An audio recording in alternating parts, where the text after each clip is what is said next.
تو یا ایھا الناس، اے لوگو، اے انسانوں، افشوا السلام، سلام کو پھیلاؤ، یعنی سلامتی کو پھیلاؤ۔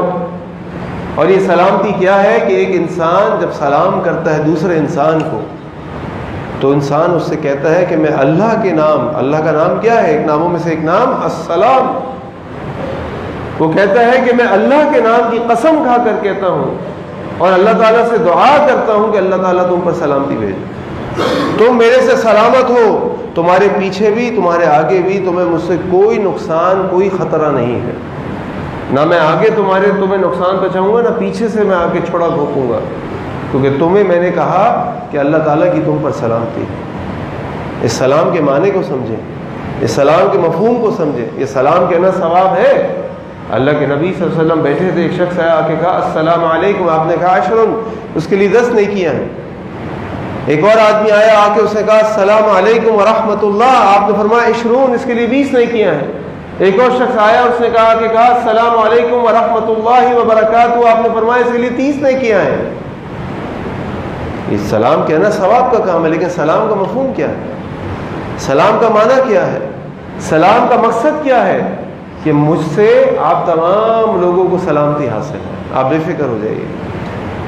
اگر میں نے آپ کے ساتھ کوئی معاملہ کرنا ہوگا، آپ کے سامنے آ کر آپ سے بیٹھ کے معاملہ کروں گا، ایک اچھے طریقے سے معاملہ کروں گا، آپ کے سامنے اپنی بات کو پیش کروں گا۔ تو پہلا اللہ کے نبی نے فرمایا السلام، افشوا السلام، سلام کو پھیلاؤ۔ اس لیے اللہ کے نبی صلی اللہ علیہ وسلم سے جب پوچھا گیا ای الاسلام خیر، اللہ کے نبی صلی اللہ علیہ وسلم سب سے بہترین اسلام کیا ہے؟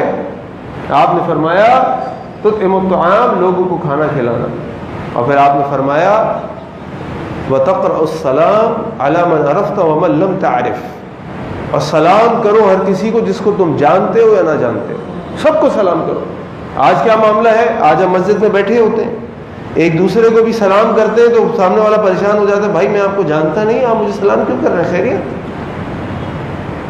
اگر کوئی کسی کو سلام کر لے، مسکرا کے دیکھ لے اور وہ جانتا نہ ہو تو وہ سوچتا ہے یار اس کو مجھ سے کوئی کام ہے، کچھ مانگے گا، کوئی سوال کرے گا، اس لیے بار بار سلام کر رہا ہے۔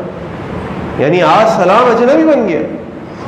یہ سلام تو ہمیں سکھایا گیا کہ تم سلام کرو۔ صحابہ کے بارے میں آتا ہے کہ صحابہ کہیں سے گزر رہے ہیں، جیسے ہم یہاں سے گزر رہے ہیں، آپ اس دروازے سے نکلے، میں اس دروازے سے نکلا، تو جب واپس دونوں آگے بڑھے تو دونوں نے پھر ایک دوسرے کو سلام کیا، السلام علیکم ورحمۃ اللہ۔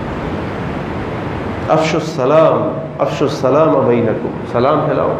اللہ کے نبی نے فرمایا لا تدخلوا الجنۃ حتی تؤمنوا، تم جنت میں داخل نہیں ہو سکتے جب تک تم ایمان والے نہ ہو جاؤ۔ ولا تؤمنوا حتی تحابوا، اور تم ایمان والے نہیں ہو سکتے جب تک ایک دوسرے سے محبت نہ کرنے لگو۔ اولا ادلکم علی شیء اذا فعلتموه تحاببتم، کیا میں تمہیں اس چیز کے بارے میں بتاؤں کہ اگر تم کرنے لگو تو آپس میں محبت ہو جائے؟ آپ نے فرمایا افشوا السلام بینکم، اپنے درمیان سلام کو پھیلاؤ۔ اس سلام سے لوگوں کے درمیان محبت ہو جاتی ہے، اور محبت کب ہوتی ہے؟ جب یہ سلام حقیقت میں معنوی اعتبار سے بھی کیا جائے، صرف زبان سے ادا نہ ہو بلکہ معنوی اعتبار سے بھی کیا جائے۔ حقیقت میں ایک مسلمان دوسرے کے لیے سچے دل سے دعا کرتا ہو کہ اللہ اس پہ سلامتی ہو، اے اللہ اس پر آپ کی رحمتیں ہوں، اے اللہ اس پر آپ کی برکتیں ہوں، اور وہ اس کو سلام کرے۔ تو اللہ کے نبی نے فرمایا کہ ایک مسلمان سے سارے مسلمانوں کو اور غیر مسلموں سب کو سلامتی حاصل ہونی چاہیے۔